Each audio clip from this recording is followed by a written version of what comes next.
So what's new, you ask? Well, let me tell you. The Rotary Club of Saugeen Shores is new. And at their induction ceremony and inaugural meeting, they heard about a new district initiative that responds to a new Rotary area of focus. Kirk Langford, who is the energetic District 6330 Director of Public Image and Relations, told them about his early experiences with environmental issues and how that resulted in his continued enthusiasm for this new area of focus. Hello, everyone. Hi there. I want to start by telling you a little story about Mrs. Brown. Mrs. Brown was my grade 1 and 2 teacher. I had her for 2 years in a row, and she loved the environment, huge into the environment. I think if she could have just basically given up teaching and moved to the rainforest and lived in the trees, she absolutely would have.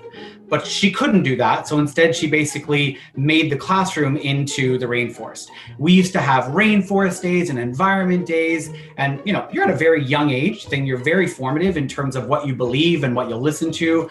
So as you can imagine, after 2 years with Mrs. Brown, I loved the environment. We used to have these environment days where we would have the other classes walk through our class, and we would have little stations set up. And so we would give a sample of dried mango and dried banana.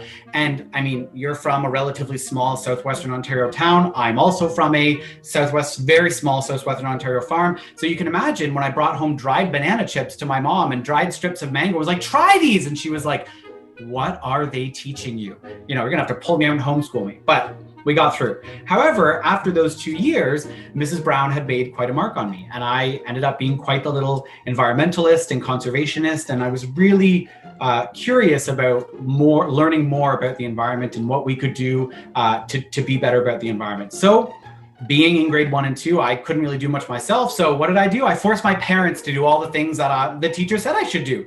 So we started composting, we started recycling, all sorts of things. I remember when I first suggested to my mom and dad that, well, we need to start a garden. We have to have a vegetable garden. At the time, my parents had a 100-acre farm. And I think that's when they realized that I didn't realize that having those 100 acres was like having a 100-acre garden that you already had to take care of. And there's me saying, yeah, we need to make a vegetable garden and grow tomatoes and grow all these things. But again, my mom, my dad being awesome, they obliged. And to this day, my parents still have a vegetable garden. And I have a vegetable garden here at my home too, which is great. So I've been involved with the environment. I would say I've cared about the environment for a long time. It's something that I'm really passionate about. And so I'm also really passionate about Rotary. And something that sort of bothered me about Rotary for the longest time was that the environment didn't seem to be on their radar, right?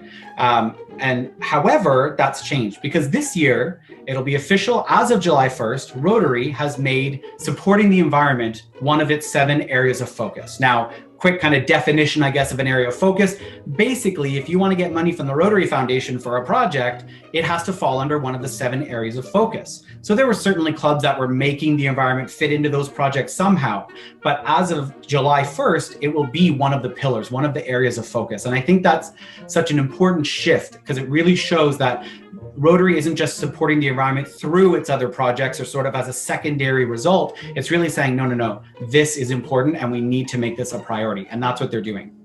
So if you're interested as to Mrs. Brown's influence on me, and then I started influencing other people, before I go into telling you more about Environment Day, my partner called me while I was coming home from work today, and he said, hey, a fitted sheet, like what's a fitted sheet generally made out of? I said, probably mostly cotton. Okay, can we compost it then? Because it's ripped and I'm going to throw it out, but I'd like to compost it if we can. So we're those weird neighbors that have, old fitted sheets that the elastic's been cut out because you can't recycle that. But hey, you know what? The cotton's going to decompose, throw it in the composter. So we're those weird neighbors. So far, no complaints from anyone yet, but who knows? And so as of July 1st, it's going to be one of our areas of focus. And so what I'm really excited to tell you about is an idea that David Elliott, District Governor David Elliott brought to me, which was our Environment Day. So on April 24th, we're going to be having our very first Environment Day, and I'm going to tell you a little bit about it. I'm not going to take too long to get into the nitty gritty, but I just want to show you what we've put together because I think one great thing about Rotary and really highlighting this event is that the district, I think in kind of the olden days, I would say there was this idea that, we report as clubs and as Rotarians, we report to the district. right? We are sort of at their beck and call, and they're sort of the boss of the district. But it's really not that way. It really is service above self, even when we talk about districts and clubs. It's about the district providing you with information and resources and support. And that's what we've tried to do with Environment Day. We're not saying, hey, you're required to do this, and DG David Elliott's going to come slap your wrist if you don't. It's more about, we think this is a really great initiative, a really good project, and so let's help you make the most of it in your club and in your community. So that's what we're doing. So this is the main page of the district website. So for Environment Day, what you want to do is go to the call to action button and click on Environment Day. Now, what we did, or what I should say, District Governor David did, is he recruited a number of students from the Masters of Environment and Sustainability program at Western. So this just isn't coming from, me and Mrs. Brown and all that fun stuff and dried banana chips. This is coming from people that actually do this professionally and academically. So they know what they're talking about. You can trust the information. And so what they did is they came up with a number of ideas that they thought, hey, these are great ideas that you could do as a Rotarian or as a Rotary Club in your community to make a really great environmental impact. Okay, and so that's what we're looking at here. And so these are the different projects that they came up with. So one of the first things we did is we said, okay, Rotarians are busy people. We're going to create lots of information on each thing, but probably at the end of the day, they want to be able to get a snapshot. So what's reasonable for my club? I'm in a club where maybe the median age is 75 versus I'm in a club where the median age is 35. You can imagine there's going to be some pretty different projects happening there. All right. So what we did is we allowed you, or made it pretty easy to try to see, what is involved in each type. So if I want to do a pollinator garden, okay, well, we're looking at 6 to 8 hours, 4 to 5 hours of prep time. It's going to be somewhere between 100 and 1,000, depending on how intense we want to get with this. It's going to take medium effort and a few volunteers.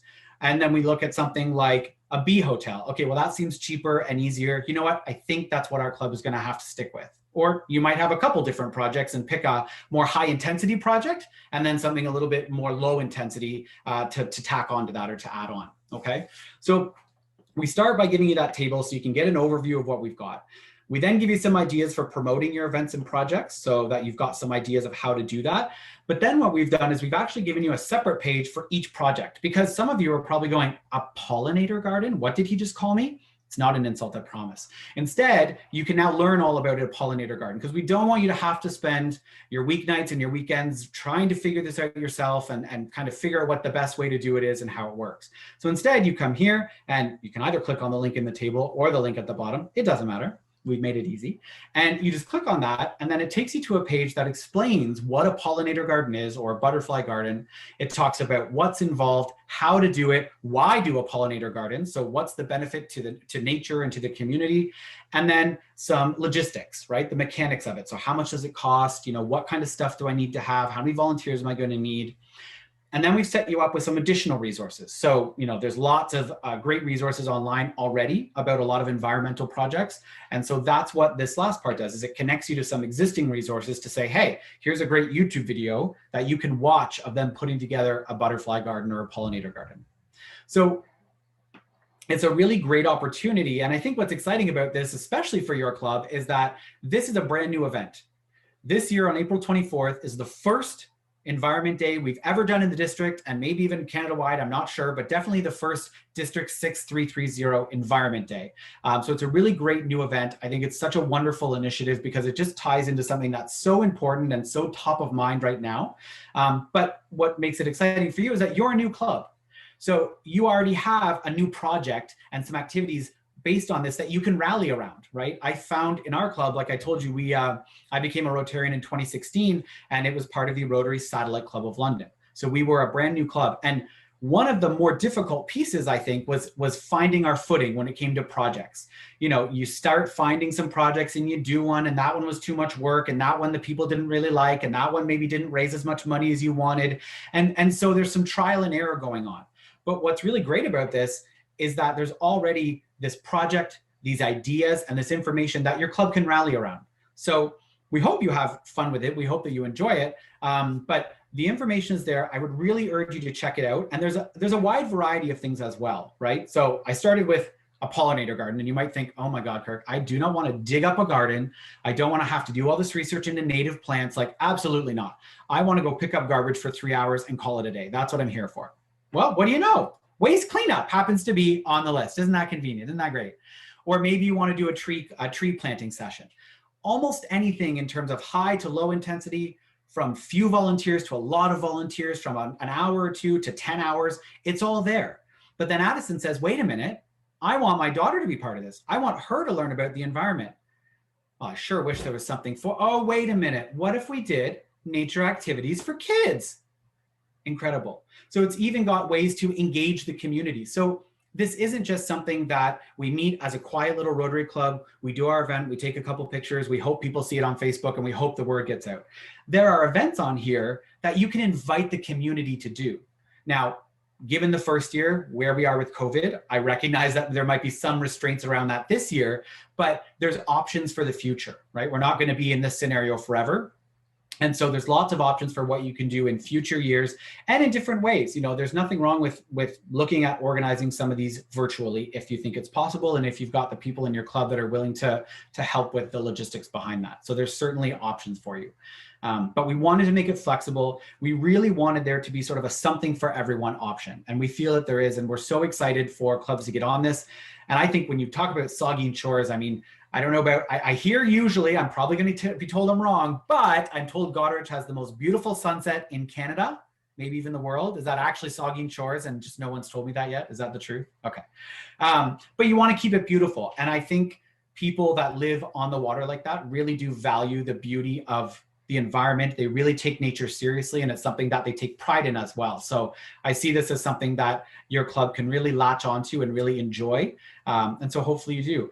And if you have any questions about the projects, if you have any questions about, you know, how feasible is it, or how do I get in touch with local people to ask about native species or whatever it might be, we want you to contact us because we're here to help.